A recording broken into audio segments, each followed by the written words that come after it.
ओ यार पापा ओ अम्मा जा पिटल यार बाबा हाणे घणो बार वठी आयो आखिर गाल केड़ी आ मुखे बुधा त सही न।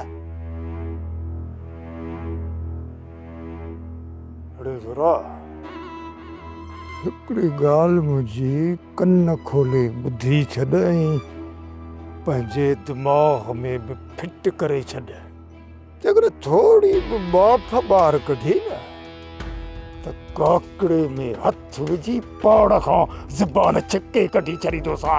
यार बाबा पेरे मुतरियूं केड़ियूं गालियूं कढियूं जो हीअ कढंदुमि हाँ तुझी गाल लाए मुझे अंदर में खूं ठहला खूं ऐं हा जेका भी गाल कंदो ही न जपड़ाक करे खूह में अंदर हली वेंदी आ। अरे बंबोरीअ जा पुट कॾहिं कॾहिं समुंड बुथिल पदान हिते वरी खूह जी वेठो तो ॻाल्हि करी। यार बाबा न उथलंदो इहो खूह न उथलंदो तू रुगो ॻाल्हि कर। पुट पुट हाणे कमु थी वियो आहे सीमट ते पको इन हिसाब खां पंहिंजी पटकी धूड़ कराइण जे लाइ पाण ई अरेंजमेंट करे छॾियो आहे। बसि असांखे रुगो हिन लठड़ीअ सां थोरी बसि चूक ॾियणी पवंदी पट को धूम पट ते असांखे रुगो इहो कमु करिणो आहे। यार बाबा वॾो को अंदर जो खोटो आई हाँ भले साईं ते हथ रखी पोइ बि शैतानगिरी नथो छॾी। हे तारा गोल तारा अरे हिकिड़ो दफ़ो भलो साईं खे अथमि अरे यासीन शरीफ़ त 12 ही महीना मुंहिंजे खीसे में पई आहे।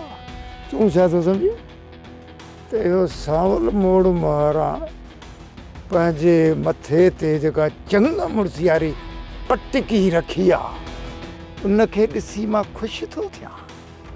अरे मुंहिंजे अंदर में थ्रेशर पियो हले थ्रेशर हिन ते तौर थी पियो आहे तंहिं जे सिर ते पटकी आहे फोरी छो आहे जॾहिं न तुंहिंजे पुफे जो संग इहो कचनि सिरनि वारो ठुल्ह जेको वॾेरो नालो छा हुअसि ॾुंगर उन सां थियो हो न उहा दिलि ई दिलि में कसम खणी छॾियो हो त अती हसीना जे तावन सां इन जे पूरे ख़ानदान खे नीस ताईं नाबूद करे उन जे मिल्कियत ते नागा गुर फण कढी वेंदुसि पर कमु थियो उल्टो ऐं उल्टो कमु कयो इन सावल मुंहिंजनि इरादनि में ॾुंडो थी पी रहियो खलल पैदा कयो इन सावल मोड़ मारा ने गोल मूंखे। तूं छा थो सम्झी त मां ख़ुशि आहियां त मां हिन जे सिर जे मथां या फोरी ॾिसां चङ मुड़सियारी न मुंहिंजे सिर जी पटकी लाहे मां पंहिंजे सिर जे मथां रखी ॻोठ जो चङो मुड़ुसु थी बीह रहंदुसि ॻाल्हि ई ख़तमु पोइ थींदी वाड़े तारा गोल तारा। यार बाबा सावल खान सुठो ई नेक माण्हू आहे हाणे छॾी आहे शैतानगिरी।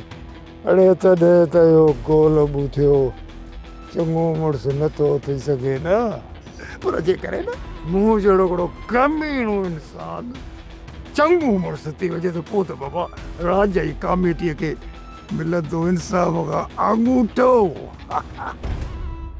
सब्सक्राइब कयो असांजो official YouTube channel Singh TV HD drama ऐं वधीक अपडेट लाइ बेल आइकन खे क्लिक करियो।